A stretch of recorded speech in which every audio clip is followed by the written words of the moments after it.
of course. But I was thinking to play this with white some months ago during the US champs. But anyway, I played rook c8 first. I thought h6 looks logical, because otherwise pin is unpleasant if I retreat my knight anywhere he goes f6.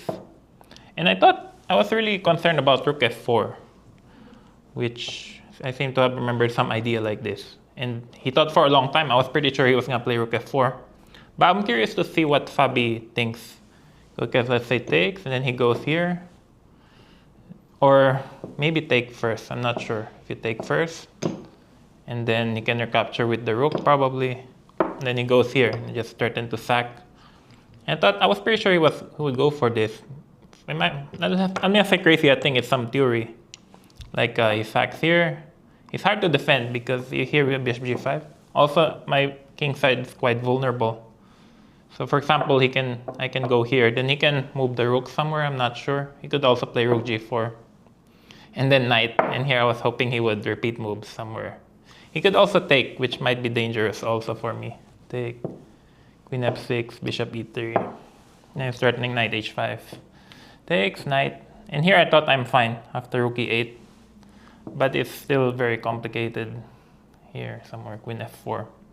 And anyway, white doesn't have to go for this. But I was pretty sure rook f4 was the critical move. And I was pretty sure also that Fabi would play it, because what else does white play?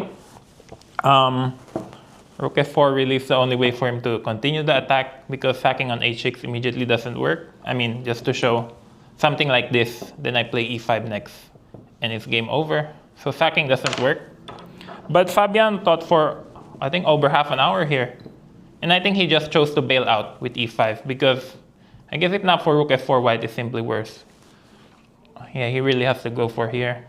After e5, I thought it's just a pretty equal endgame. But he started making mistakes. I think white should have an easier way to draw here. Did you feel it's just simply great for you after all what happened after e5? Well, I was very happy when he played e5, because then I won't get mated for sure. I was really concerned about rook f4, because here I'm not risking anything on the endgame. It should be very close to a draw. But he started making mistakes.